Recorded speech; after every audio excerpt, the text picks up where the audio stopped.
Kenapa mesti bina semula replika kapal Portugis ni, kapal penjajah kita? Sebab nak bagi pengajaran. Tak perlu. Dekat Indonesia ni kau pergi mana-mana je, semua tugu-tugu diorang mesti yang berlawan dengan orang putih je.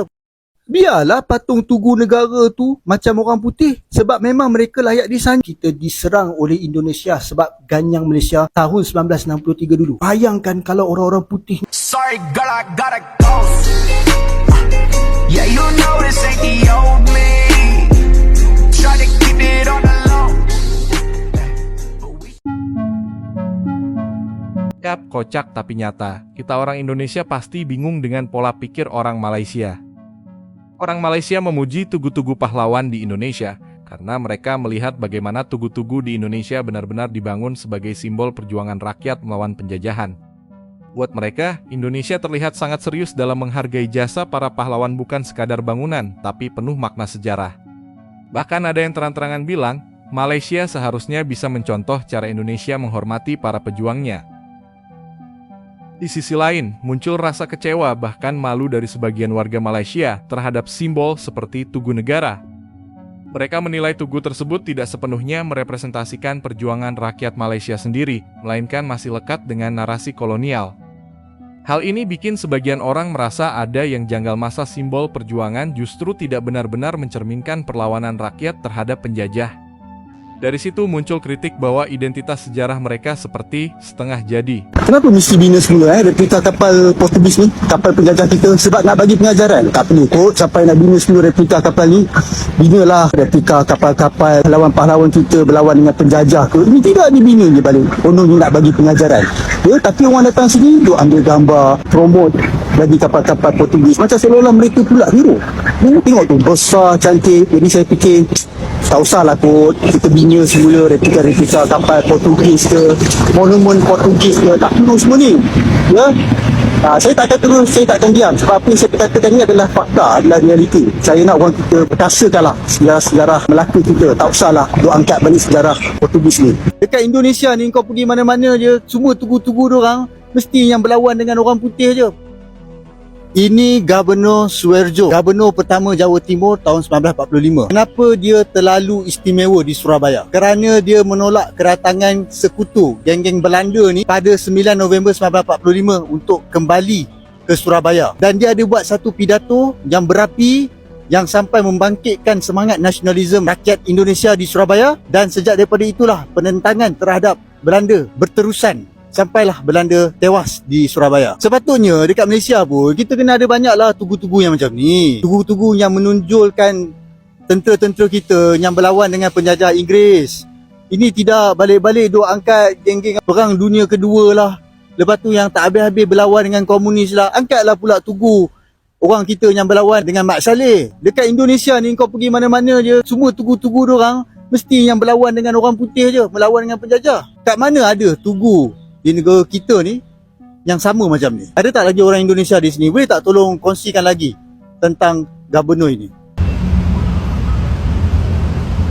Dekat Indonesia ada makam pahlawan yang tak dikenali. Mereka ni sebenarnya bukan saja tentera, tetapi orang awam, orang biasa. Tak kira lah cikgu ke, penulis buku ke, pakcik yang jual aiskrim tepi jalan ke, sesiapa yang bertempur melawan dengan penjajah ataupun membela bangsa dan tanah air mereka, mereka dimakamkan di sini. Dan mereka gugur saat berjuang untuk membela bangsa dan negara. Dan ini adalah tugu pahlawan-pahlawan Indonesia. Saya cukup suka dengan Indonesia sebab mereka memang betul-betul meraihkan para pejuang mereka.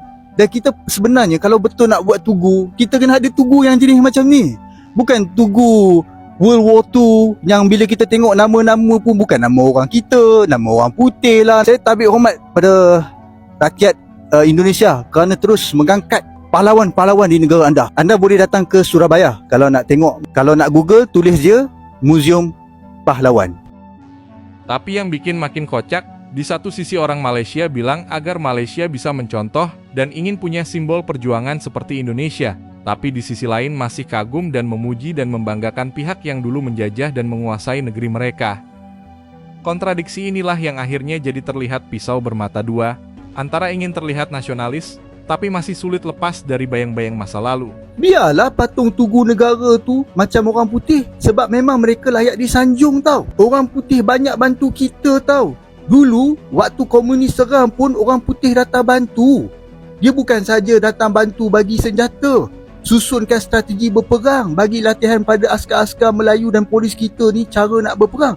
Bahkan dia siap bagi uniform. Kita nak merdeka pun kita dapat ihsan daripada orang putih tau. Kalau mereka tak ada ihsan, tak merdeka lah kita. Kau bayangkan, lepas dah mereka, ingatlah kok mereka dah lupakan kita? Tak. Mereka masih ingat kita lagi. Waktu Indonesia ganyang Malaysia, serang Malaysia dulu, orang putih pun datang bantu. Kalau orang putih tak datang bantu, habislah Malaysia kena makan dengan Indonesia. Cuba tengok pemimpin-pemimpin Melayu kita punya latar belakang. Kebanyakan mereka semua belajar dekat mana? Dekat UK, dekat negara orang putih. Bayangkan, orang putih sanggup mendidik pemimpin-pemimpin tanah Melayu kita ni cara nak mentadbir. Kalau mereka tak ajar, macam manalah kita nak memerintah negara ni, ya tak? Itu belum lagi nak ambil kira dengan bantuan-bantuan orang putih sampai ke hari ni yang sanggup main untuk pasukan Harimau Malaya tau. Sanggup bantu naikkan ranking, sanggup bantu kalahkan pasukan lain. Kalau kita tak ada mereka, macam manalah nak naik ranking kan? Jadi tolong jangan persoalkanlah Tugu Negara. Sebaliknya, saya nak minta kerajaan tolong pertimbangkan, perbanyakkan lagi patung-patung orang putih. Biar anak bangsa kita ingat bahawa orang-orang putih ni semua baik. Mereka bantu orang Melayu. Kalau tak ada orang putih, tak tahulah nasib orang Melayu lagu mana.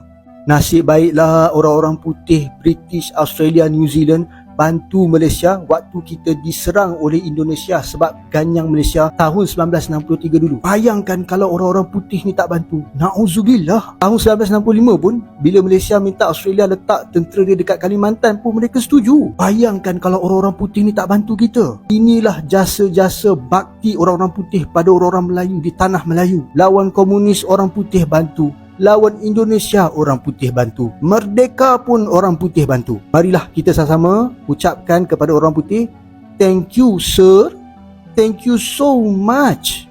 Negara-negara lain merdeka, Burma merdeka, Sri Lanka merdeka, India merdeka, Pakistan merdeka, Indonesia ni bawah Belanda merdeka. Kita tak merdeka. Kenapa? Alah, binti mahu kekal di sini kerana kekayaan di sini. Perkenalkan Melayu, dia mahu satu pihak saja sokong dia. Pihak itu sokong dia tanpa dah tahun 57. Kalau pihak ini tak sokong, 45 itu terus merdeka. Dia perlu satu pihak saja. Mula-mula dijangka orang bukan Melayu akan sokong, beri kerakyatan bukan Melayu. Rupanya orang bukan Melayu tak mahu, tak terima. Mereka ni ada negara masing-masing lagi. Akhirnya yang terima ialah orang Melayu. Dari sini, kita sebagai orang Indonesia jadi cukup bingung melihat pola pikir yang seperti itu. Di satu sisi ingin mencontoh bagaimana Indonesia menghargai pahlawan dan sejarah perjuangannya, tapi di sisi lain masih menunjukkan kekaguman terhadap pihak yang dulu menjajah. Kontradiksi ini membuat semuanya terasa tidak konsisten antara ingin membangun identitas nasional yang kuat, tapi belum sepenuhnya lepas dari bayang-bayang masa lalu.